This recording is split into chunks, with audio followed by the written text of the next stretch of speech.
Con el fin de interiorizarnos acerca de cómo es el funcionamiento de la UF chilena, ya que el Banco Central de la República Argentina va a implementar o está estudiando implementar un sistema de actualización de créditos similar, estamos comunicados hoy vía Skype con Francisco Piper y Patricio Labé, que son directivos de capitalizarme.com, una empresa de inversiones, de consultora en inversiones inmobiliarias de Chile. ¿Qué tal, Francisco? ¿Qué tal, Patricio? ¿Cómo están?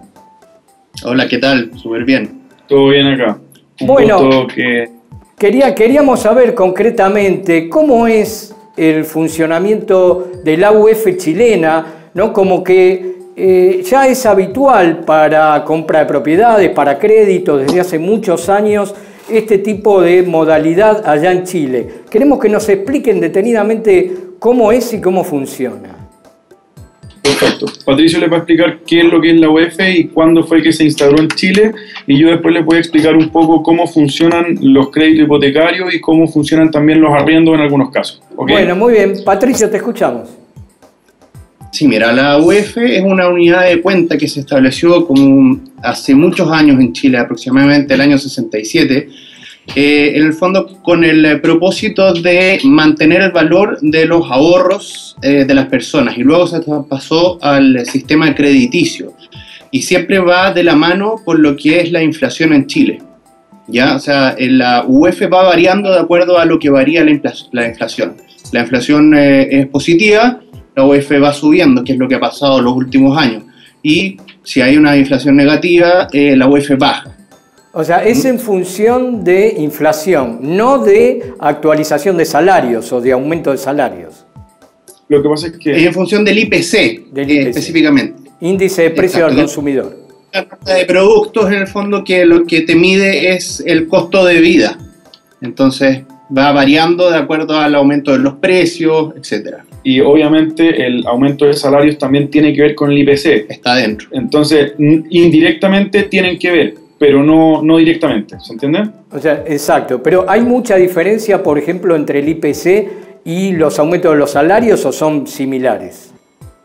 Es que depende de la empresa eso. Que en general hay empresas que van siempre con el IPC más el porcentaje de aumento de sueldo correspondiente a la misma, y otros que van un poco desfasados. Eso depende completamente de la empresa. Y aparte que el IPC, dentro del IPC está el aumento de los distintos servicios, productos que muchas veces pueden depender de las economías de afuera. Por ejemplo, no sé, pues si las cosas llegan más caras de Estados Unidos, va a subir el costo de vida, no por un tema de salario, sino que por temas externos. Entonces, el IPC en el fondo agrupa todos estos factores para calcular en el fondo cuánto sube o baja el costo de vida en general. O sea, eso ya está instalado, nadie duda acerca de ese índice, o sea, nadie lo pone en duda. No, claro, no, es un tema que es complejo. O sea, cuando lo dicen en la noticia, todo... todos confiamos en el fondo en que está bien calculado, o sea, las entidades que lo calculan han sido responsables en cómo calcularlo, y realmente va de la mano con lo que son los valores en Chile. Entonces, por lo pronto sí confiamos bastante en ese indicador. Sí. Y, por ejemplo, para verlo prácticamente, ¿cómo es la operatoria? Alguien que, por ejemplo, vio y está interesado en comprar un departamento, supongamos de 60 metros cuadrados, lo ve a través de una inmobiliaria, pide precios, ¿cómo le pasan el precio? ¿Cómo luego pide el crédito? Claro, mira, el precio siempre está estipulado en UF, o sea, de hecho, siempre. En todas las ventas inmobiliarias a ti te venden una unidad, por ejemplo, un departamento de 50 metros cuadrados, te lo venden en 2.500 UF. Siempre va a ser en UF. Y ponte tú que te lo vendieron hoy día, tú lo reservaste hoy día y resulta que te lo entregaron en un año más, ¿ya? Durante ese periodo de ese año tú pusiste un pie, que lo pactaste en cuotas fijas. Sin embargo, llegado el momento de la compra-venta, generalmente el pie es un 10, un 15 o un 20% de la propiedad. Entonces, llegado el momento de la escrituración, cuando ya te entregan tu propiedad, ahí entra el banco y te pone el restante 80%. ¿ya? Y ahí se va a calcular al precio de la UEF en ese momento. Por ejemplo, hoy día la UEF está a 25.600, si en un año más puede que la UEF esté a 26.600, 1.000 pesos más. Y se va a calcular de acuerdo a la UEF en ese momento. ¿Se entiende? Sí, sí, sí. O sea, en el fondo, un resumen muy claro sería que si es que yo compro en 10.000 UF y esas 10.000 UF correspondieran hipotéticamente a 100 millones, cuando a mí me entreguen el departamento físicamente, yo pida el crédito ante el banco, porque en Chile los créditos hipotecarios, no así en otros lados del mundo, se piden cuando ya hay un bien tangible, no se piden cuando están en blanco. Entonces, cuando voy a pedir el crédito efectivamente, va a costar las mismas 10.000 UF que están en el contrato, pero esas 10.000 UF ya no son 100 millones, pueden ser 105 o 110 millones dependiendo de cómo ha avanzado la economía en ese tiempo. Entonces ahí se dan los diferenciales de pie y se pide el resto del financiamiento al banco. Ahora bien, por otro lado, si tú ya compraste tu propiedad, imagínate que la compraste hoy día y te costó 10.000 UF, 100 millones. En 2 años más, si tú la quieres vender, esos mismos 10.000 UF van a ser 120, 130 millones, por ponerte un ejemplo. Entonces ya se valorizó de acuerdo a la inflación que hubo dentro de ese periodo. Independiente del alza de precio de la misma propiedad. Bueno, supongamos que es una propiedad ya lista para habitar, una vivienda, ¿sí?, ya lista para usar, que vale, por ejemplo, 50.000 UFs. ¿Cómo es el funcionamiento? La persona interesada va al banco, ¿cuánto le presta al banco? ¿Cómo se la va actualizando? Si es mensualmente la cuota, es semestral, es anual. Ya, de partida depende de muchos factores. Uno es la evaluación de riesgo del cliente como tal. O sea, el banco te va a prestar tanto dinero como tu factor de riesgo indique. Antiguamente en Chile se prestaba en las propiedades hasta un 100%, o sea, tú podías comprar sin nada, solamente pagando los gastos operacionales. Teniendo un buen comportamiento financiero, claro, ingresos acreditables, etc. Claro, o sea, cumpliendo las normas mínimas, podía financiarme un 100%. Hoy día entró en vigencia el 2016 una nueva ley de provisiones bancarias, las cuales exigen o hacen más caro, más restrictivo, poder prestar este 100%, prácticamente imposible. Por lo tanto, están prestando lo común es que presten el 80%, eso es más o menos la media. O sea, las personas tienen que poner de pie o de pago inicial un 20%. Entonces, lo otro importante, el banco me presta según la tasación de ellos, no según lo que yo estoy comprando. Si yo voy a comprar un departamento de 10.000 unidades y para el banco vale 8.000, ellos no me van a prestar 8.000, que sería el 80%. Me van a prestar 6.000 y tantos, que sería el 80% de 8.000. Exactamente, de su tasación. O sea, el banco presta según tasación. Ahora, por otro lado, probablemente, si es que la tasación fueran 12.000, el banco, y tú lo estás comprando a 10.000, el banco igual te va a exigir el 20%. Eso es lo común que funcione, ¿ok? Por otra parte, cuando yo ya pido el crédito, tengo que empezar a pagar este crédito, y el pago de este crédito también es en UFs. Entonces, por ejemplo, si yo pago 100 UF o 5 UF mensuales por mi crédito, este mes voy a pagar 100.000 pesos. Y el próximo mes pago las mismas 5 UF, pero si subió, pago 101.000 pesos. Y en 2 años más puede que esté pagando 110.000 pesos, que en el fondo se va modificando a la UF, el pago. En el caso de algunos arriendos también se hacen en UF por el mismo concepto del bien inmobiliario. Y en otros se reajusta cada 3, 6 meses o un año.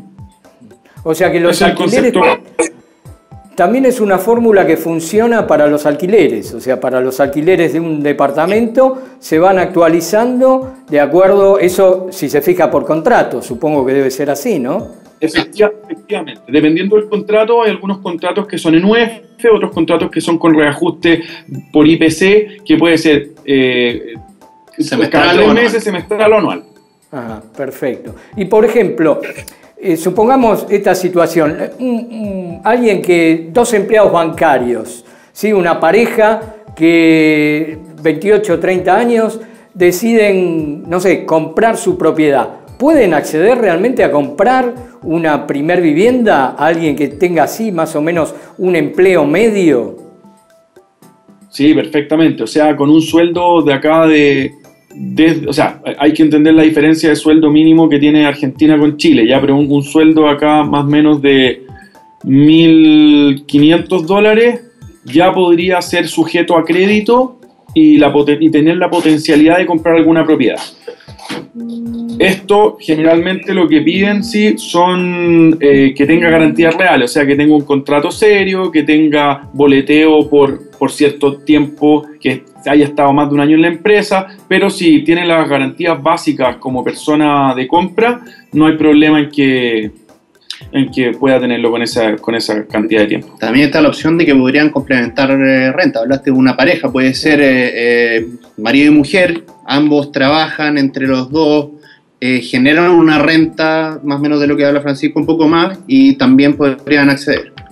Bueno. En el fondo, pero siempre te van a pedir, por ejemplo, siempre piden las 6 últimas liquidaciones de sueldo, en el fondo, para comprobar que tú tienes una permanencia mínima en tu trabajo y que no lo vas a perder, que no estás sobreendeudado, porque ellos tienen acceso al sistema financiero, pueden saber cuánto debes tú. En el fondo, calculan si vas a estar en condiciones de pagar un dividendo para poder comprar la propiedad al fin y al cabo. ¿Hay mucha morosidad de pago, mucha incobrabilidad o es muy reducida? De hecho, el tema de la ley de provisiones bancarias que le había comentado ataca principalmente eso. En general, la morosidad no es muy alta en Chile en lo que es el crédito hipotecario. En Chile, lo que se conoce como morosidad va generalmente en las tarjetas de casas comerciales. Ese tipo de créditos son los que tienen mayores morosidades, pero los hipotecarios por lo general se comportan bastante bien. Y fuera de eso también hay mecanismos. En el fondo, si una persona deja de pagar, no sé, de 2 a 3, 4 meses, ya el banco te empieza a llamar, en el fondo, ¿qué está pasando? Creo que ya a los 5 o 6 meses te cita para ver cómo pueden repactar la deuda, para que la puedas pagar en cuotas más bajas, renegociar el crédito, y ya de última, si es que ya creo que pasado la 6ª cuota, si ya no está pagando, ya pasan a cobranza judicial. Exacto, cobranza judicial y te embargan. Claro, buscan el embargo y pagar el total de el total de la deuda. Te rematan la propiedad luego. Pero en Chile, ¿qué pasa? En realidad son pocas, digamos, es muy, muy bajo el porcentaje que llega a esta instancia de incobrabilidad y de remate. Sí, es generalmente bastante bajo, en especial porque, a ver, por varios motivos. Uno, como las propiedades en Chile, por lo menos en estos últimos 5 años, han ido subiendo sustentablemente.